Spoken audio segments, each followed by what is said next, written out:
नमस्कार शेतकरी बंधूंनो, मी संतोष शिंगळे आणि तुम्ही पाहतात कृषी न्यूज 24।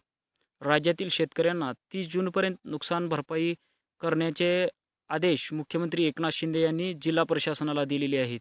काल झालेल्या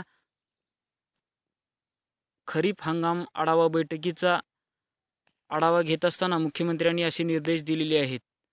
आणि जर तुम्हाला नुकसान भरपाईचे पैसे मिळाले किंवा नाही हे जर स्टेटसद्वारे चेक करायचं असेल तर मी वर दिलेल्या आय बटनवर क्लिक करून याचा संपूर्ण व्हिडिओ मी आपल्या चॅनलवर दिलेला आहे। तुम्ही तिथे जाऊन आपलं नुकसान भरपाईचे पैसे आले किंवा नाही हे स्टेटसद्वारे चेक करू शकता। तत्पूर्वी चॅनलवर नवीन असाल तर चॅनलला सबस्क्राईब करून ऑल नोटिफिकेशन दाबायला विसरू नका, म्हणजेच तुम्हाला असेच नवनवीन अपडेट या चॅनलवर भेटत राहतील। चला तर मग व्हिडिओला सुरुवात करूयात। शेतकऱ्यांना नुकसान भरपाईच्या मदतीचे वाटप 30 जूनपर्यंत पूर्ण करा, मुख्यमंत्री एकनाथ शिंदे यांचे जिल्हा प्रशासनाला निर्देश। मुख्यमंत्री व उपमुख्यमंत्र्यांनी घेतला खरीपाचा आढावा। खते बियाण्याचे लिंकिंग करणाऱ्या विक्रेते कंपन्यांवर कठोर कारवाई करण्याचे निर्देश मुख्यमंत्री एकनाथ शिंदे यांनी दिलेले आहेत। राज्यातील शेतकरी नागरिक यांना नैसर्गिक आपत्ती शेती नुकसान भरपाईसाठी मदतीचे वाटप दिनांक 30 जूनपर्यंत पूर्ण करावे असे निर्देश मुख्यमंत्री एकनाथ शिंदे यांनी आज येथे दिले।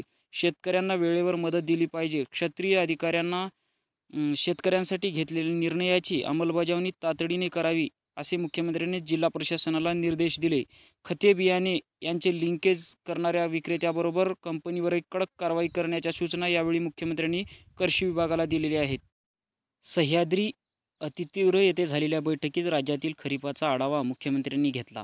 यावेळी उपमुख्यमंत्री देवेंद्र फडणवीस, उपमुख्यमंत्री अजित पवार, महसूल मंत्री राधाकृष्ण विखे पाटील, सहकार मंत्री दिलीप वळसे पाटील, कृषी मंत्री धनंजय मुंडे, पणन मंत्री अब्दुल सत्तार, ग्रामविकास मंत्री गिरीश महाजन, मृद व जलसंधारण मंत्री संजय राठोड, मुख्य सचिव डॉक्टर नितीन करीर, मुख्यमंत्र्याचे अतिरिक्त मुख्य सचिव एस सहल, मुख्यमंत्र्याचे प्रधान सचिव विकास खारगे, कृषी विभागाच्या प्रधान सचिव व्ही राधा, कृषी आयुक्त रावसाहेब भागडे यांच्यासह विविध विभागाचे अप्पर मुख्य सचिव, प्रधान सचिव, सचिव उपस्थित होते।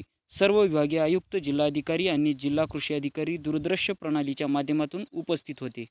मुख्यमंत्री श्री शिंदे यावेळी म्हणाले, शेतकरी देशाचा कणा आहे, त्यामुळे राज्य शासनाने शेतकऱ्यांच्या समृद्धीसाठी घेतलेल्या निर्णयाची तातडीने अंमलबजावणी करण्यात यावी। राज्य शासन शेतकऱ्याला वाऱ्यावर सोडणार नाही असे सांगताना बांबू लागवड क्षेत्राची वाढ करण्यासाठी जिल्हाधिकाऱ्यांनी प्रयत्न करणे आवश्यक आहे। कृषी विद्यापीठांनी नवीन संशोधनावर भर द्यावा असे मुख्यमंत्र्यांनी यावेळी सांगितले। ज्या भागात 25% कमी पाऊस झाला आहे असे तालुके जिल्ह्यावर विशेष लक्ष केंद्रित करण्याच्या सूचनाही मुख्यमंत्र्यांनी यावेळी जिल्हा प्रशासनाला दिल्या। बोगस बियाणे कंपन्यांवर कठोर कारवाई करावी। आपत्ती काळात शेतीच्या नुकसानीच्या पाहणीसाठी सॅटेलाइट तंत्रज्ञानाचा वापर करावा असे आवाहन उपमुख्यमंत्री श्री फडणवीस यांनी दिले। कृषी अधिकाऱ्यांनी क्षेत्रीय स्तरावर जाऊन शेतकऱ्यांचे मार्गदर्शन करावे। हवामान विभागाने जुलै महिन्याला अल निनोमुळे जोरदार पाऊस होण्याचा अंदाज वर्तविला आहे। अशा परिस्थितीत आपत्कालीन यंत्रणा सज्ज करण्याच्या सूचना उपमुख्यमंत्री श्री अजित पवार यांनी यावेळी दिल्या।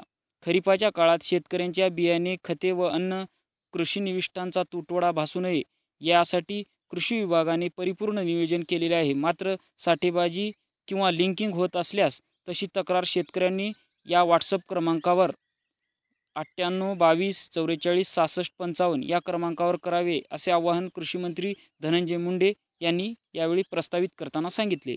यंदा खरीपाच्या लागवडीखालील अपेक्षित क्षेत्र 142.38 लाख हेक्टर राहणार असून यामध्ये कापूस पिकाखाली 40.20 लाख हेक्टर, सोयाबीन पिकाखाली 50.86 लाख हेक्टर, भात पिकाखाली 15.30 लाख हेक्टर, मका पिकाखाली 9.80 लाख हेक्टर, कडधान्य पिकाखाली 17.73 लाख हेक्टर क्षेत्र येणार आहे।